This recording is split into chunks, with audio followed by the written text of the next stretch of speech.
Good afternoon. Today is Thursday, July 14th, 2016. This is just bizarre. I mean, it's out there. And I'm trying not to do the conspiracy thing on this because I'm just trying to throw the facts out there. But Secretary Kerry is in Moscow. He's meeting with President Putin.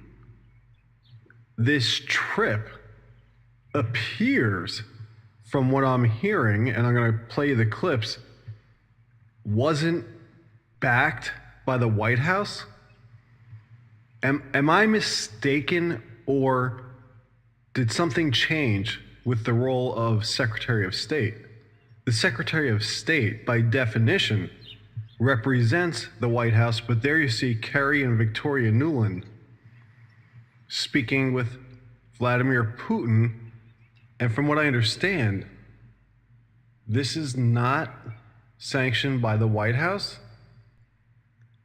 Take a listen to the clip. But on Syria and on Russia and on this proposal that's being brought, it's been clear for several years now, or at least more than 18 months, that the U.S. position has steadily, slowly, but steadily evolved, shifted, coming more in line with the Russian position, which has remained consistent since the very beginning of this conflict.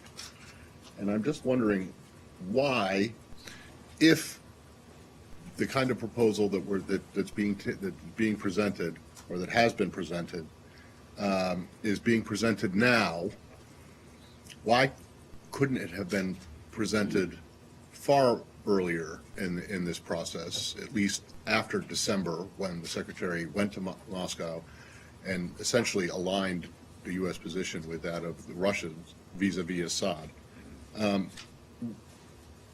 Is it wrong to think that had this proposal been made earlier, a lot of lives could have been saved?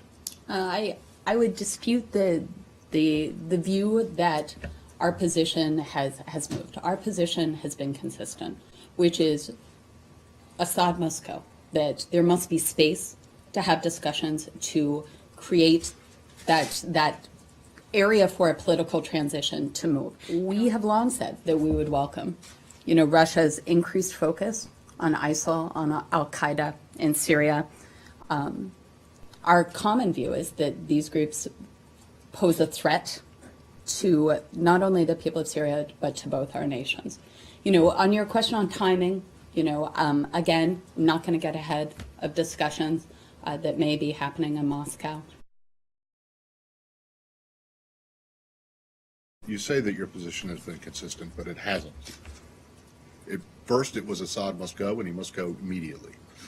Then it was, well, maybe he can hang on for a little bit, but in the end, he still has to go. But that it's got to be up to the Syrian people to... Well, it's always got to be up to the Syrian people. Yeah, that but hasn't your position changed. on Assad definitely did change in terms of the timing of when he has to go.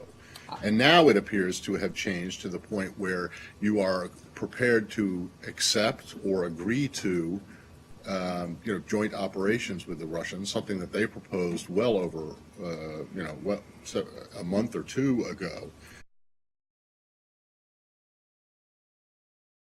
So it may not, on that score, it may not have changed just yet because it hasn't been agreed to, but you are now open to things that you weren't open to just several months ago on the military front. And I guess I don't understand why it's wrong for people who are critics of the policy, whatever it is, to point out that if you really think that this is going to salvage the ceasefire and lead to transition talks, or think it has a chance to, why didn't you do it earlier? I mean, thousands of people have died in the interim.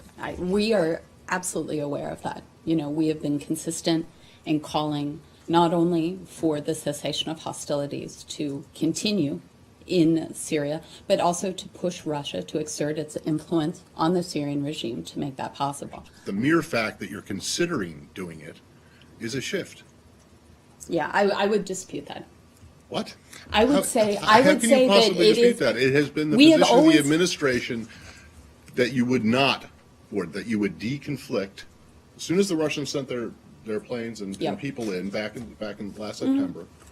The position up until now has been nothing other than just this deconfliction exercise. Now you are considering, have proposed, or willing to consider Russian proposal, but that is in itself is a shift. It is not consistent Our with your focus- position. All right, you're obviously, not going to get into it. And that is that your colleague at the White House and you also said that it's time, the Russians have to make a choice. That they have to, this is a test. The testing has been going on and on and on and on and on. It seems clear to everybody, that, except for you guys apparently, or at least it seems clear to most people, that the Russians have made their choice. And that it is kind of pointless to keep testing them when it's clear that they're not going to budge. But we've seen repeatedly through the nature of this conflict that Russia does have influence. We saw when the beginning of the cessation of hostilities that they do have the ability to influence the regime. That is our goal here.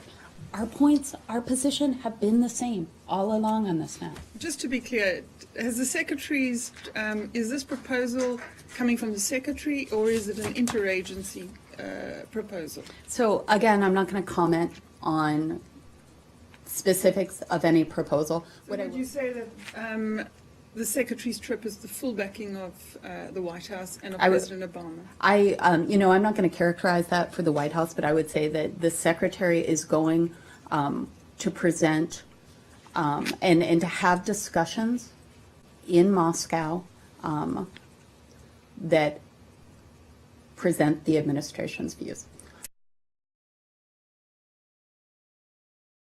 I am not going to get ahead of those discussions right now.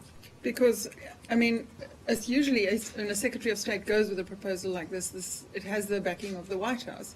But the White House has not specifically said that. Well, And that because will I continue. think the awkward thing is none of us are talking about any proposal right now. What we're talking about is there's going to be discussions that happen. They start tonight when the secretary meets with President Putin. They'll continue tomorrow as he meets with Foreign Minister Lavrov. Let's see where they go. Because, I mean, as usually when a Secretary of State goes with a proposal like this, it has the backing of the White House. But the White House has not specifically said that. Well, And that will because continue. I think the awkward thing is none of us are talking about. I do not have any announcements to make at the top, so we can go straight to whatever questions may be on your mind today.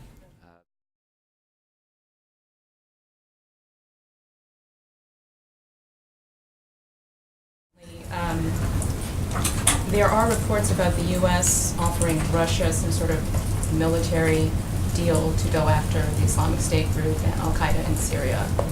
Is that something you can comment on, or is something like that in the works?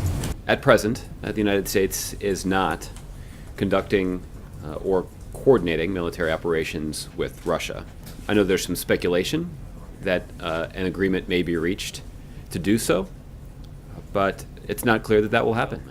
Since that time, we have seen the security situation and stability erode, and that has dealt a setback to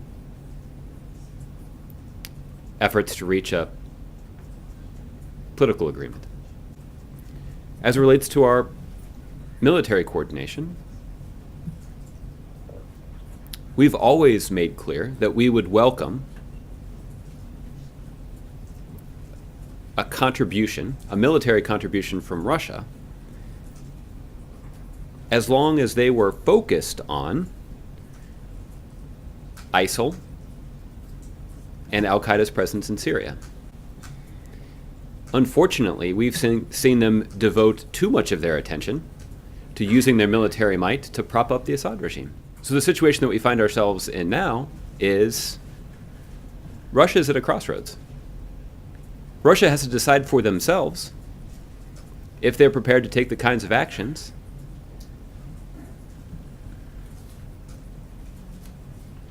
that we've been hoping they would take for quite some time now. And the consequences for Russia are quite grave.